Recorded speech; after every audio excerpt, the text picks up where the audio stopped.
illegal voter registration outside the DMV. It's November 10th, 2025, and these are your headlines.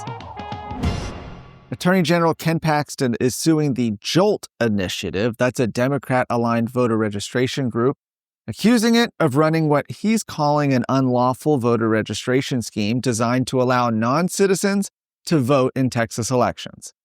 The lawsuit, which was filed on October 23rd in Tarrant County, invokes the state's quo warranto authority. That's a rarely used legal tool that lets the Attorney General ask a judge to dissolve a corporation accused of breaking state law.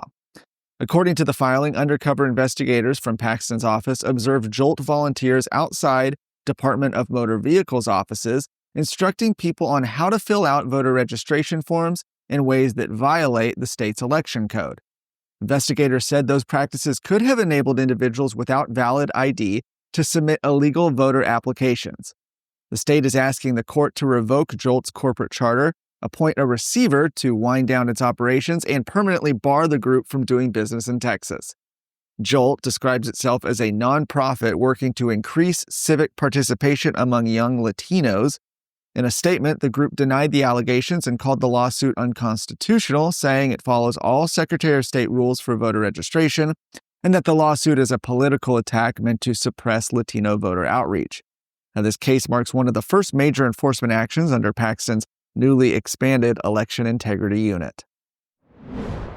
Lieutenant Governor Dan Patrick is calling for a Texas Ranger investigation into Texas Southern University after a state audit uncovered what he described as widespread financial mismanagement involving hundreds of millions of taxpayer dollars. In a letter to lawmakers, State Auditor Lisa Collier outlined alarming findings from an ongoing audit of the Houston-based university, including major weaknesses in asset management, contracting, and financial reporting. Auditors found 743 invoices worth $282 million tied to expired contracts and more than 8,000 invoices totaling $158 million dated before the required purchase approvals. Some contracts were never signed or lacked basic descriptions of goods or services.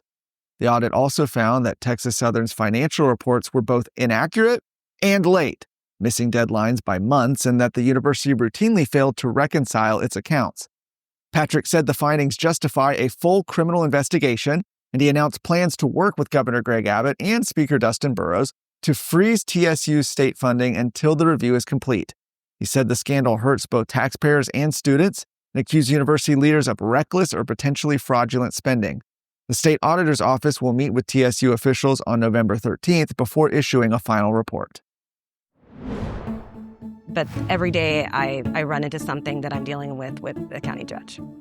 Judge Bray recused himself, but as we'll soon see, he couldn't resist reinserting himself into the process. Signing notices, setting deadlines, accepting candidate applications, rejecting candidate applications. The dispute that ensued thereafter was centered on whether or not Judge Bray had the authority to do those things or should have been doing those things. Head over to TexasScorecard.com today to watch our latest documentary, Kicking the Circle. Governor Greg Abbott has officially launched his 2026 re-election campaign, seeking a record fourth term as Texas governor. Speaking to supporters in Houston last night, Abbott said his campaign is about defending what he called the promise of Texas, pledging to win back Harris County, and he unveiled a sweeping new property tax reform plan. Abbott's proposal would cap local government spending growth at the lesser of 3.5% or the rate of population and inflation. It would require 2/3 voter approval before any local tax hike and let voters trigger rollback elections if 15% sign a petition. It also calls for lowering the appraisal growth cap from 10 to 3% and extending that limit to businesses and rental properties. The most dramatic piece of his plan, though, would let voters decide whether to eliminate school district property taxes, shifting Texas towards a system where taxpayers have the final say. Abbott cast the election as a battle for the state's future, warning against what he described as radical woke Democrats who want to turn Texas blue.